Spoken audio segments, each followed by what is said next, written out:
अस्सलामु अलैकुम रहमतुल्लाहि व बरकातुहू। ऐलान रमज़ान लाइव में आपका स्वागत है। ईदैन की रातें अल्लाह ताला शानहू की नज़र में निहायत फ़जीलत रखती हैं। एक हदीस में है, नबी करीम सल्लल्लाहु अलैहि वसल्लम ने इरशाद फरमाया, यानी जो शख्स इखलास के साथ सवाब की उम्मीद रखते हुए ईदैन की रातें इबादत में गुजारे, उसका दिल उस दिन ज़िंदा रहेगा जब सब लोगों के दिल मर जाएंगे। यानी इस रात में इबादत करने वाले खुशनसीब हजरात मैदान महशर की सख्तियों में बेखौफ और मुतमईन होंगे। बाज़ रिवायत में ईद की रात को लैलतुल जायज़ा इनाम की रात से पुकारा गया है। इस रात में हक़ ताला शानहू की तरफ से अपने बंदों को इनाम दिया जाता है, इसलिए बंदों को भी इस रात की बेहद कदर करनी चाहिए और मार्केट बाजार की जीनत बनकर ख़रीद व फरोख्त में और घूमने फिरने और वाही तबाही मशागिल में वक्त गुजारने के बजाय इबादत व ताअत में इन साअतों को गुजारने की कोशिश करनी चाहिए और इस खैर से महरूम नहीं रहना चाहिए। अल्लाह ताला महज अपने फ़ज़ल व करम से हमको इन साअतों की कदरदानी का हक़ अदा करने की तौफ़ीक़ अता फ़रमाए, आमीन।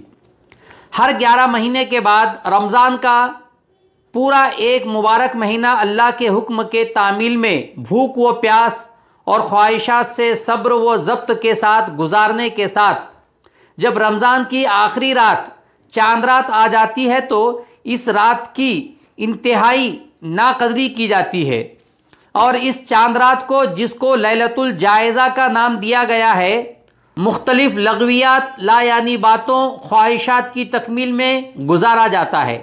चुनांचे चांद रात में आमाल याद इलाही में औकात गुजारने के बजाय चांद का ऐलान होते ही हमारे नौजवान गोल के गोल बाज़ारों में तफरी के लिए निकल जा पड़ते हैं।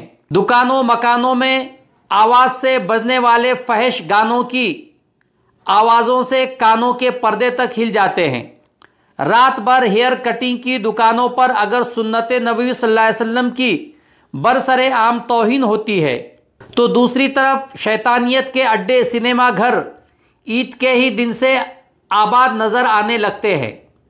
इसी तरह घरों में टेलीविज़न खोल दी जाती है।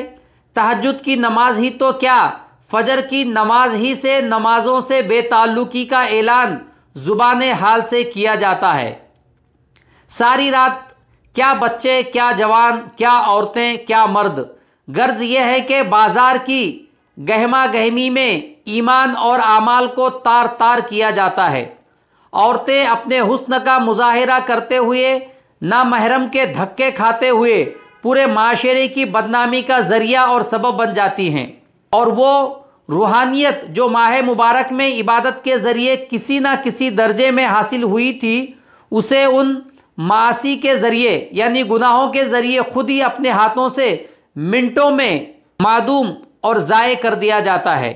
मस्जिदें खाली हो जाती हैं और तिलावत कलाम पाक और ज़िक्र व अज़कार और तस्बीहात पढ़ने का जज्बा सर्द पड़ जाता है। अल्लाह तमाम मुसलमानों की लैलतुल जायज़ा की इस रात में नाकदरी से हिफाजत फरमाए और गुनाहों से हमारी हिफाजत फरमाए।